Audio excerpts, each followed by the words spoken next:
الفرع الرابع المنقطع عن الجماعة بعذر من أعذارها إذا كانت نيته حضورها لولا العذر يحصل له ثوابها كما اختاره في الكفاية ونقل عن التلخيص للروياني قال في المهمات ونقله في البحر عن القحطاني والطباه وجزم الماوردي في الحاوي والغزالي في الخلاصة وهو الحق قال السلكي أن معتاد الجماعة إذا ترك بعذر يحصل له أجرها قال ابنه هذا أبلغ من قول الروياني من وجه ودونه من وجه آخر فأبلغ من وجهة أنه لم يشترط فيه القصد بل اكتفت العادة السابقة ودونه من جهة أنه اشترط فيه العادة وممن اختار ذلك البركين أيضا والمصحح في شرح المهذب أنه لا يحصل له الأجر ولكن المختار الأول والأحاديث الصحيحة تدل لذلك فنظيره المعذور في ترك المبيت بمنى لا يلزمه دم ولو أنه نزل منزلة الحاضر لزمه الدم ويلزم من ذلك حصول الأجر له بلا شك فخرج البروقيني من ذلك أن الواقف لو شرط المبيت في خنقاواه مثلا فبات من شرط مبيته خارجها لعذر من خوف على نفسه أو زوجة أو مال أو نحوها لا يسقط من معلومه شيء ذكره في فتاويه قال هو القياس الحسن وهو من القياس الحسن لم أسبق إليه ومن نظائر ذلك من حضر الوقعة وهو صحيح فعرض له مرض لم يبطل حقه من الإسهام له سواء كان مرجو الزوال أم لا على الأصح فمن تحيز إلى فئة ليستنجد بها يشارك الجيش فيما غنموه بعد مفارقته. Menyambung dengan pembicaraan yang kita bicarakan ini berkenaan dengan hukum al-inqita' an salatil jamaah. Jadi kalau kebetulan dengan kita seketika dengan kita melaksanakan sembahyang jamaah 5 waktu tidak pernah ketinggalan. Waktu kita di rumah, waktu kita mukim, waktu kita musafir, kita tidak pernah terlepas daripada sembahyang 5 waktu secara berjamaah. Permasalahan yang kita masalahkan sekarang, kalau kebetulan dengan kita melaksanakan sembahyang berjamaah secara rutin, tak pernah kita tinggalkan kecuali dalam keadaan uzur. Kalau pada waktu kita uzur, apakah kira-kira dengan kita tetap juga dengan kita mendapatkan pahala yang sama atau bagaimana? Kita mendengar sebuah hadis diriwayatkan saat ketika dengan seseorang yang disakitkan Allah atau dengan seseorang yang berkeuzuran, waktu dia sakit, waktu dia uzur, waktu dia berhalangan, ada riwayat yang mengatakan akan ditulis Allah segala amal ibadat yang pernah dilaksanakannya di waktu sehat, yang kalau pada itu di saat dia berhalangan, di saat dia sedang berhalangan, yang walaupun dengan amal ibadat tersebut tidak dilaksanakannya, tetap dia mendapatkan pahala yang cukup di sisi Allah. Ini hadis. Permasalahan kita sekarang, bagaimana hukumnya dengan sembahyang 5 waktu? Allahu Akbar. Jadi kalau kebetulan nanti petang, nanti malam, nanti besok, saat ketika dengan kita sakit kaki, saat ketika dengan kita dalam keadaan uzur, atau juga dengan akhwat kita yang senantiasa melaksanakan sembahyang berjamaah di musalla. Katakan saja pada rumah negeri, rumah terangkan yang ada di sebelah sana, rasanya ada juga tempat untuk berjamaah.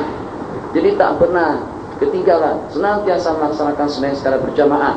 Kalau tidak kurang daripada 1 minggu yang dengan kita dirawat di sebuah hospital, di sebuah klinik, yang dengan kita jangankan untuk kita berjamaah, bangun saja tidak sanggup.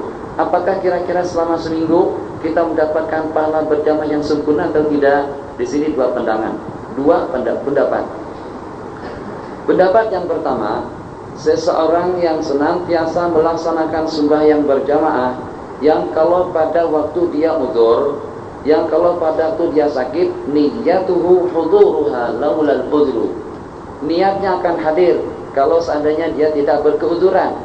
Dia memang bercadang akan melaksanakan sembahyang berjamaah, tapi disebabkan kerana dia uzur, dia tidak boleh melakukannya. Dia akan dapat pahala yang sempurna seperti dia melaksanakan sembahyang secara berjamaah.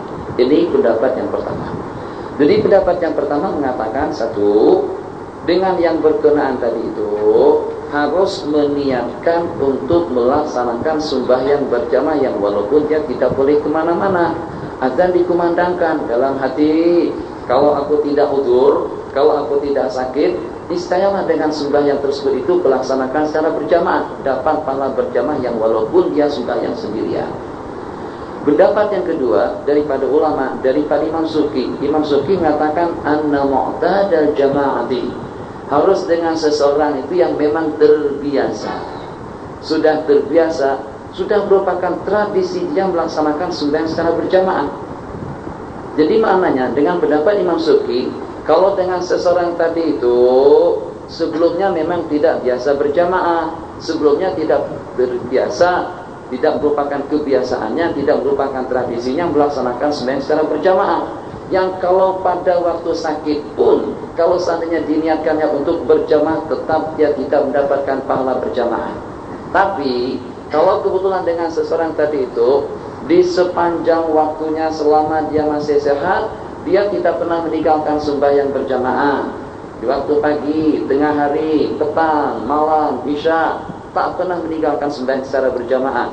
Yang kalau kebetulan di waktu dia sakit, yang kalau kebetulan di waktu dia udzur, dengan tidak ada niat untuk pergi ke masjid pun, tetap dia mendapatkan pahala berjamaah kalau pada waktu dia udzur. Apa bedanya antara dua pendapat?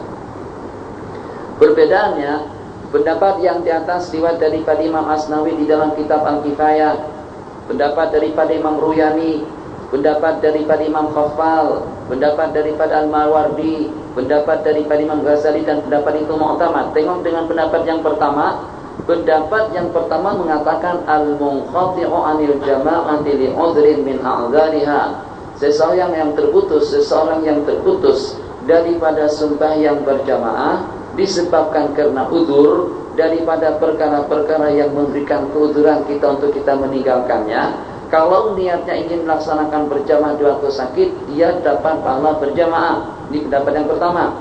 Pendapat yang kedua mengatakan, pendapat yang kedua mensyaratkan harus dengan seseorang yang memang terbiasa melaksanakan sembahyang berjamaah, mu'tadal jamaati, yang memang terbiasa melaksanakan sembahyang berjamaah, tiap waktu dia berjamaah, yang kalau pada waktu dia udzur, di saat dia sudah tidak sanggup untuk pergi ke masjid, niat tidak niat dia sudah dapat pahala berjamaah. Perbedaan pendapat. Kalau dengan pendapat yang pertama mengatakan harus diniatkan, kalau tak diniatkan dia tidak dapat apa-apa. Sementara dengan pendapat yang kedua mensyaratkan harus ada i'tiyad, harus ada adat, harus ada kebiasaan. Jadi keterangan daripada Al-Imam Ibnuhu, Imam Taqiyuddin, yang di atas Imam Taqiyuddin satu dengan Taqiyuddin, yang kedua dengan Syihabuddin. Jadi dengan Imam Taqiyuddin, putra daripada beliau Imam Ibnu Taqiyuddin Al-Kafi As-Subki rahimahullahu ta'ala mengatakan perkataan daripada orang tuaku di atas tadi itu lebih ablah, lebih hebat di satu segi, dan akal dan kurang di sisi lain. Di segi ini yang lebih tinggi, di sisi yang itu lebih rendah. Sisi yang lebih tinggi apa saja? Pendapat daripada Imam Suki, beliau tidak mensyaratkan niat, tanpa niat pun kita sudah dapat pahala berjamaah. Adati, yang penting asal ada kebiasaan. Qasad tidak qasad, diniatkan tidak diniatkan, tetap dapat pahala berjamaah. Tapi dunahu min jihatin ukhra, tapi terkebawah daripada yang di atas dari sisi lain, di mana dengan pendapat yang kedua mensyaratkan harus ada adat, mensyaratkan harus ada kebiasaan. Pendapat yang pertama tidak mesti harus ada kebiasaan, yang penting ada niat dalam hati. Saat ketika dengan kita dengan niat untuk melaksanakan sembahyang berjamaah, kita sudah dapat pahala berjamaah. Allahu Akbar, Allahu Akbar, terlintas dalam hati, kalau saya tidak udzur saya pergi. Ini pendapat yang pertama. Dengan pendapat yang pertama di sini, yang walaupun seumur hidup seseorang itu tak pernah berjamaah, yang penting pada waktu dia udzur, terlintas dalam hatinya ingin melaksanakan sembahyang berjamaah kalau dia tidak berkeuduran. Jadi dengan niat semacam itu, dia sudah dapat pahala berjamaah. Kalau tengok kaul yang kedua, harus ada adat. Jadi kalau kita tinjau di segi itunya, pendapat yang pertama lebih mantap. Atau dengan bahasa lain, pendapat yang kedua lebih mantap daripada pendapat yang pertama. Sebab dengan pendapat yang kedua tidak mensyaratkan harus ada niat untuk berjamaah. Pendapat yang pertama lebih mantap daripada pendapat yang kedua. Sebab dengan pendapat yang pertama cukup dengan niat saja, yang walaupun tidak punya kebiasaan sebelumnya. Jadi masing-masing daripada dua pendapat tadi itu mempunyai kelebihan di satu segi dan mempunyai kekurangan di sisi lain. Selesai. Perbandingan hukum, seseorang yang berkeuzuran meninggalkan mabit di Mina tidak diwajibkan bayar dam. Untuk diketahui, nanti pembicaraan kita akan terulang. Kalau kebetulan seseorang uzur untuk melaksanakan tauf wada, tidak dikenakan apa-apa. Kalau kebetulan dengan seseorang uzur untuk mabit di Mina, tidak dikenakan apa-apa. Kalau kebetulan uzur untuk melaksanakan mabit di Muzdalifah, tidak dikenakan dam. Tapi kalau dia uzur sampai tidak melontar, tetap dengan dia kena fidyah. Sekarang, kalau pada waktu dia uzur, yang sehingga tidak mungkinkan dia bermalam di Mina dan tidak dikenakan dam, apakah kira-kira dengan kedudukannya tadi itu sama dengan seseorang yang hadir di Mina? Hal nuzila manzilatal hadir la yalzamu minhu dam. Kalau seandainya dengan yang berkenan tadi itu ditempatkan sebagaimana dengan seseorang yang hadir, lazimahu damu wa yalzamu min dzalika husulul ajri lahu bila syakkin. Imam Bulqini mengatakan dengan perbandingan yang lain, bakharajal Bulqini min dzalik. Kita ulang kembali, al-ma'dzuru fi tarkil mabiti bina. Al-ma'dzuru fi tarkil mabiti di Mina. Dengan seseorang yang uzur meninggalkan mabit di Mina, la yalzamuhu damun, tidak diwajibkan bayar dam. Yang kalau seandainya dengan yang tidak hadir tadi itu ditempatkan sebagaimana dengan orang yang hadir, sebagaimana dengan seseorang yang hadir, tentunya kalau pada waktu dia tidak melontar, pada waktu dia tidak bermalam, dia akan dikenakan dam. Tapi dengan hukumnya tidak demikian, tidak begitu jelas. Lebih jelas dengan perkataan daripada Imam Bulqini. Kalau kebetulan dengan seseorang seperti dengan asrama Terengganu, seperti dengan asrama daripada Kedah, rumah Kedah, rumah Terengganu, rumah Pahang, rumah Penang, tak ada di sini, ada Penang, tak ada. Rumah Terengganu, rumah Pahang, rumah Selangor, begitu juga dengan rumah Kelantan, tidak ada. Jadi kalau pada waktu daerah masing-masing atau dengan kerajaan negeri mensyaratkan tiap yang bermalam di asramanya masing-masing dalam tiap bulan akan diberikan gaji tidak kurang daripada 300 ton. Ini masalah kita.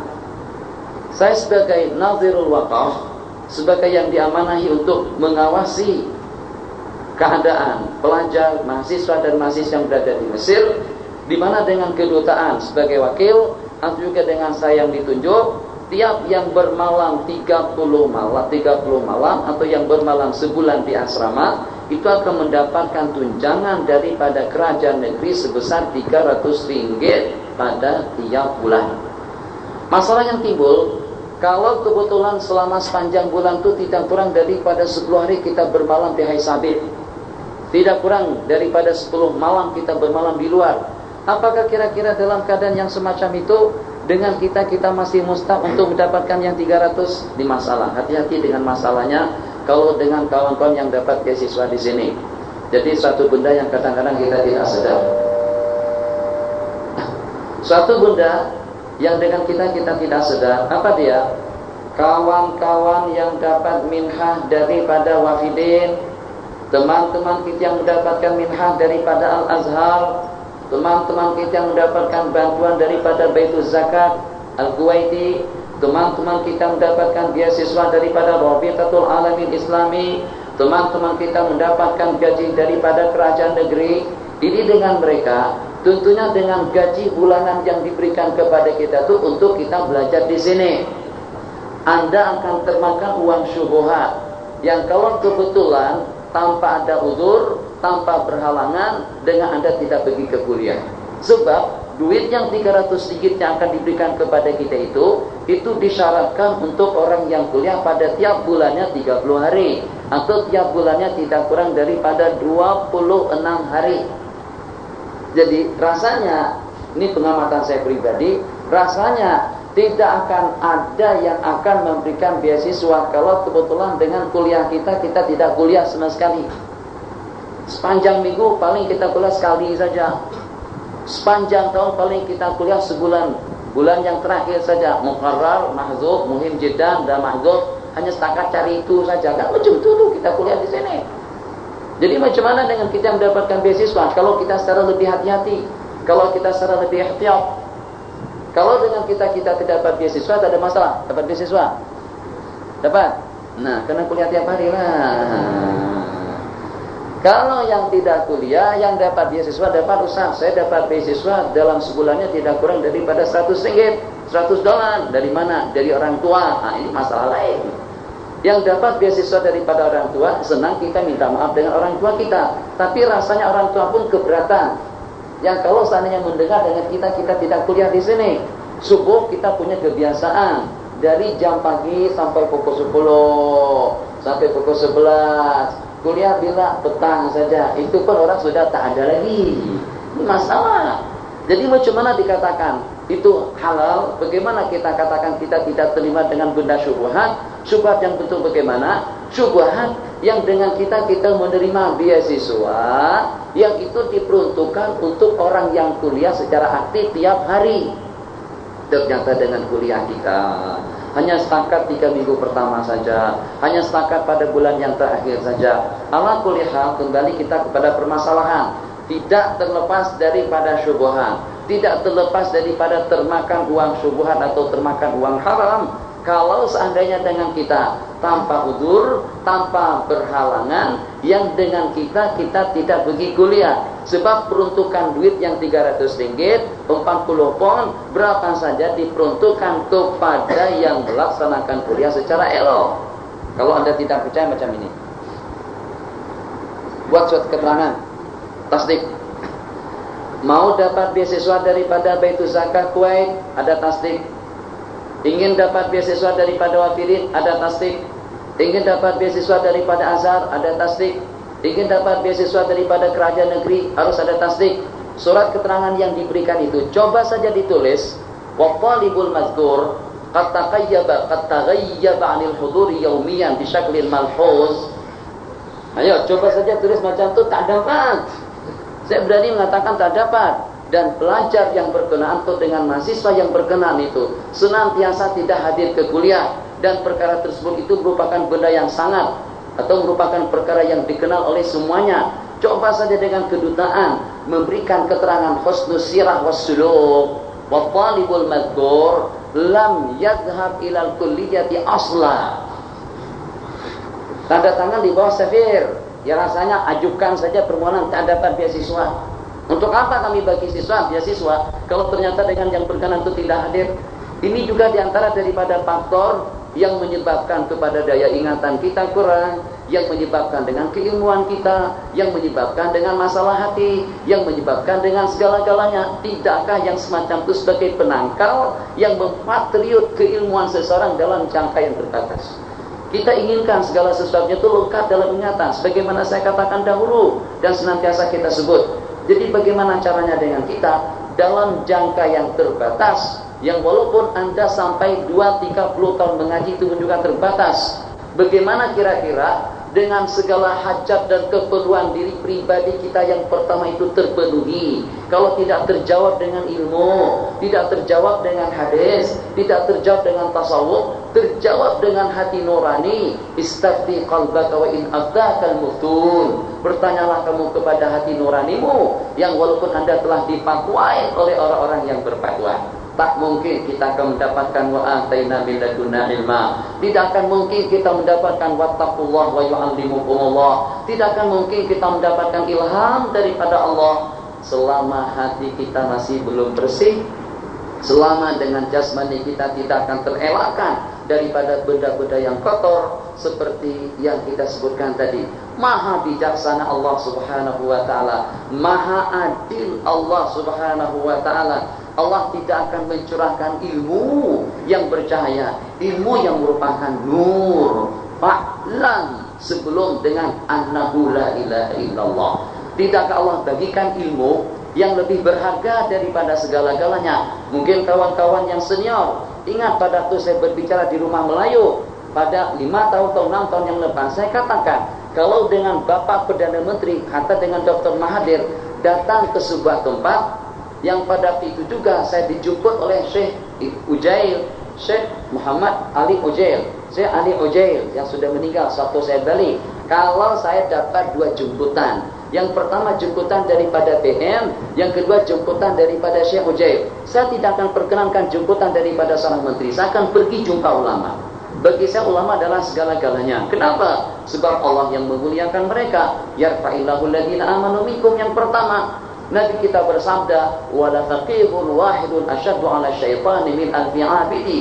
Ini disebabkan kena pengaruh daripada departemen atau dengan Kementerian Penerangan, yang akhirnya martabat ulama itu diletakkan setelah martabat pemimpin-pemimpin negara dan pihak-pihak yang berkuasa. Coba kalau kita di zaman dahulu, yang walaupun Harunur Rasyid yang datang, Imam Malik, ulama tidak akan berdiri menyambutnya. Dia tidak hirau siapa yang datang, tidak hirau siapa yang hadir, yang dengan kedudukan dan jabatannya, yang dengan kedudukan dan kekayaannya.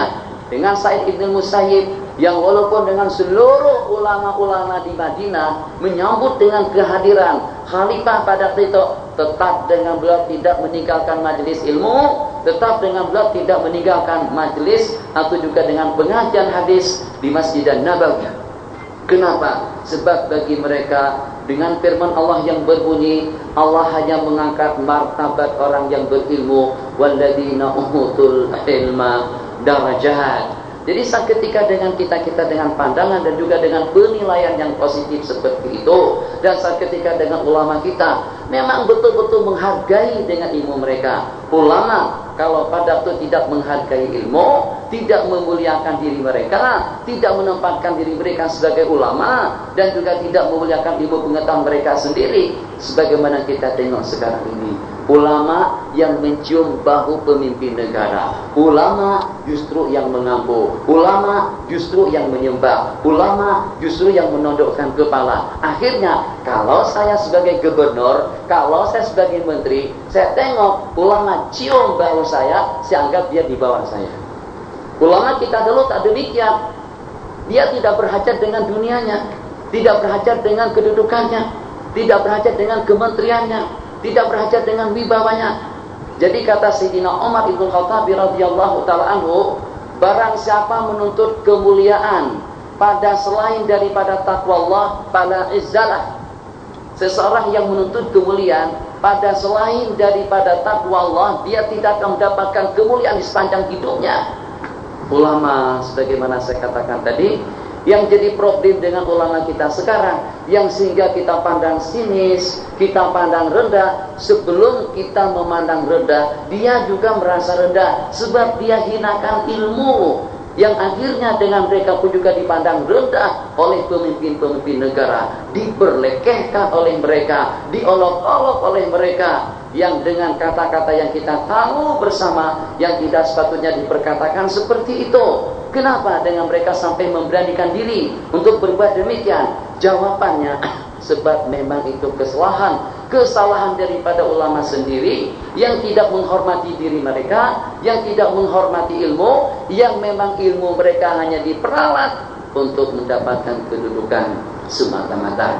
Hina di sisi Allah, bagaimana akan menjadi mulia di mata makhluk? Yang kalau dengan seseorang yang mulia di sisi Allah, yang walaupun makhluk tidak bertujuan untuk menghargainya, dihargai tidak dihargai, dimuliakan tidak dimuliakan, dia berjiwa besar. Aku dimuliakan Allah, Allah menganugerahkan ilmu kepadaku, aku dengan ibadahku, aku dengan sembahyangku. Kenapa aku harus merasa kerdil? Kenapa kita harus merasa kecil hati? Kenapa kita merasa hina dina? Satu kali sembahyang berjamaah kita laksanakan, itu lebih afdal daripada dunia dan kedudukan yang mereka miliki. Kalau itu tertanam di dalam hati, insya Allah segala-galanya akan menjadi mulia. Kembali kepada pembicaraan kita. Jadi dengan pembicaraan yang kita bicarakan tadi itu berkenaan dengan gaji. Jadi hati-hati kawan-kawan. Illahi ta'ala, Pokoknya dengan Anda, sebagaimana saya katakan, tak saya sentuh pun masalah itu tidak ada problemnya rasanya dengan saya. Tapi dengan kita tidak mau. Ilmu hanya setakat untuk kita hadir bersama, hanya sekedar untuk kita di Mesir. Saya keberatan kalau dengan antum nanti balik ke Malaysia, ternyata tidak ada arah, tidak ada pendirian. Yang ternyata dengan kita ikut hanyut dan larut dengan suasana dan keadaan. Kita inginkan itu dengan kubur, kita inginkan dengan lampu, kita inginkan dengan pelita, kita inginkan dengan cahaya, kita inginkan dengan salah silah kita dengan para ulama, betul-betul menjelma dan memancar di kalangan masyarakat kita waktu kita kembali. Tapi dia tidak akan memancar kalau dengan jasmani kita tidak ada nur. Bagaimana kita akan memberikan penerangan? Bagaimana kita akan memberikan bimbingan? Bagaimana kita akan memancarkan cahaya kita? Kalau kita tidak mempunyai pawar kita mana? Kalau kita sudah mempunyai pawiyah, kok tuh film-film Grandeur apa segala macam namanya tuh, kan dia ada ada kekuatan dulu, ada pawarnya dulu. Terus dengan tangannya betul tak betul tuh ya Allah saya lah kulihat, dia pancarkan. Ada dengan gelarnya, ada dengan cincinnya, yang ada dengan tak tahu lah, tengok sendiri lah kalau mau tahu, tengok sendiri. Tapi kalau kita tengok, takut kalau kita hanyut lagi, sewaktu-waktu sekali salat apalah dengan kita nonton film-film yang semacam itu. Jadi kita untuk membuka ufuk dan ufuk pemikiran kita atau wawasan pemikiran kita, yang kita maksudkan kalau kita tidak mempunyai tenaga kekuatan, bukan tenaga batin, kita tidak akan sanggup untuk menjas orang lain dengan ilmu pengetahuan dan juga dengan pengalaman Rabbani yang terlempahkan ke dalam hati kita. Hati-hati daripada yang syubhat. Sebab ulama mengatakan yang syubhat itulah yang menyebabkan macam-macam problem dalam kehidupan kita. Kalau yang dapat beasiswa, belajar secara elok. Siapa yang mengizinkan? Mohon maaf nih, kesana lagi perginya. Siapa yang mengizinkan dengan beasiswa yang diberikan kepada kita sampai sekian dolar, yang kalau pada waktu mereka tahu kita gunakan untuk kita ke tempat rekreasi, apakah kira-kira keberatan atau bagaimana? Rasulullah bersabda dalam sebuah hadis, wal ismu ma haka fi sadri wa karihta ayyattali alaihi nas. Dosa itu adalah sesuatu yang menimbulkan kerisauan di dalam hati dan kamu tidak berkenan kalau ada yang mengetahuinya. Nah, sekarang beasiswa yang tadi tujuannya untuk kita belajar di sini, yang untuk kita kuliah di sini, yang untuk kita meningkatkan keilmuan kita, yang untuk kita meningkatkan ubudiyah kita, yang untuk kita meningkatkan ketakwaan kita kepada Allah, ternyata kita gunakan ke tempat-tempat yang dengan mereka barangkali tidak berkenan untuk mendengar kita berada di situ. Kita gunakan duit tadi itu kepada yang bukan-bukan, hatta kepada perkara yang mubah. Sebab kalau misalnya dengan saya kalau selama masih boleh, kalau ada orang merokok terus minta duit, saya tak bagi duit. Kalau saya tahu dia akan gunakan duit saya untuk dia merokok, tapi kalau dia gunakan duit saya untuk dia makan, oke, lebih pun saya beri, insyaallah selama duitnya ada. Kalau tak ada apa boleh buat. Tapi kalau kita tahu dia akan menyalahkan duit kita tak akan bagi. Itu baru dengan merokok.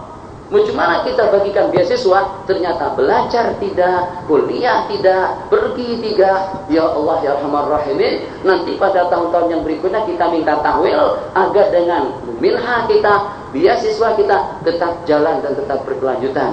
Masalah Azhar tidak tegur, masalah Wafidin tidak tahu, itu bukan masalah. Yang jelasnya bagaimana dengan muraqabah kita bukan muraqabatul bu'us. Bagaimana dengan muraqabah kita dengan Allah, yang dengan kita mempunyai perisai daripada hati nurani kita masing-masing. Tengok permasalahan hukum al-ma'dzur fi tarkil nabi. Al-waqifu law syaratal mabita fi khanqawa tempat kediaman ribat asrama yang diperuntukkan untuk ahli tasawuf. Itu disebut dengan khanqawa. Jadi kalau seperti dengan hospital dahulu disebut dengan bimaristan. Kalau dengan tempat kediaman sufi disebut dengan khanqawah. Jadi dengan khanqawah disyaratkan orang yang duduk di asrama dapat beasiswa tiap bulan 300 ringgit. Fabata man syurita mabituhu kharijaha li'udrin. Terus dengan yang disyaratkan harus mabit di asrama tadi itu tinggal di luar karena udzur. takut dengan bini, takut dengan diri, takut dengan harta, takut dengan yang seumpamanya. La yasqutu min ma'lumihi syai', tidak akan berkurang dan tidak akan gugur daripada gajinya, daripada upahnya, daripada beasiswanya sedikit pun. Apa maksudnya? Pahami secara mafhum mukhalafah. Kalau kebetulan dia duduk di luar malam hari tadi, dia tak boleh balik asrama sebab kena hujan. Malam tadi dia tak boleh balik asrama sebab dengan pengajian berkelanjutan sampai tengah malam. Terpaksa dia tidur di rumah kawannya. Jadi maknanya dengan kita tidak cukup tidur 30 malam di asrama. Gaji kita 300. Apakah dengan kita kalau pada waktu kita tidur 25 malam saja, yang 50 itu kita kembalikan?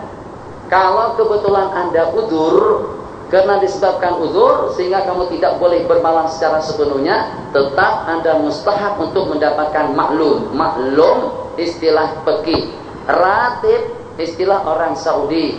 Sementara kalau dengan istilah di Mesir disebut dengan ratib. Saudi dan lain. Ada ratib, ada maklum, ratib bakam. Murattab di sini murattab bukan ratib, di sini murattab. Murattabakam. Kalau di Saudi ar-ratib. Kalau dengan bahasa Malaysia i'asyah atau ma'isyah. Kadang-kadang ma'isyah berapa? Nah, jadi tidak akan berkurang daripada peruntukan yang telah ditetapkan tadi kalau udzur. Maknanya kalau tak udzur. Kalau tak udzur berarti kita tidak halal menerima gaji sepenuhnya. Kita tidak halal untuk menerima beasiswa kita sepenuhnya. Dan ini yang banyak berlaku. Dan juga dengan pelajar, dengan mahasiswa yang berkenaan, itu tidak terikat atau tidak mendapatkan beasiswa daripada kami sampai kepada detik surat keterangan ini ditulis. Ini ada. Saya ini lama minum sungai Nil atau minum air Nil. Sungainya tak boleh diminum. Anda macam mana? Dia sudah dapat tasdik, dia sudah dapat minha daripada wafidin, tapi rasa-rasa tak cukup, ambil lagi bantuan daripada Baituz Zakah. Rasa-rasa tak cukup, ambil lagi beasiswa daripada Rabitatul Alam Islami. Dibuat surat keterangan bagi 5 gene, dia buatkan surat keterangan kita tidak dapat beasiswa. Ini juga macam mana? Jadi dengan bercawang semacam itu, berangkat Baituz Zakah dapat, wafidin dapat, Azhar dapat, mau macam mana? Ini kalau sampai jadi menteri nanti sekembalinya dia ke tanah air, apakah akan menjadi penipu umat? Kalau sampai dia berani menipu beberapa lembaga pendidikan agama di Mesir, rasanya sebesar Pulau Langkawi pun nanti kalau dia kembali akan ditelannya habis, harta rakyat habis, uang negara habis, uang dari risuah habis. Akan jadi begitu kalau seandainya sudah membiasakan diri dengan perkara syubhat yang sebagaimana kita sebutkan tadi. Biar dengan kita hidup menderita, biar sakit untuk sementara waktu, tapi dengan lembaran dokumen kita bersih selama kita di Mesir.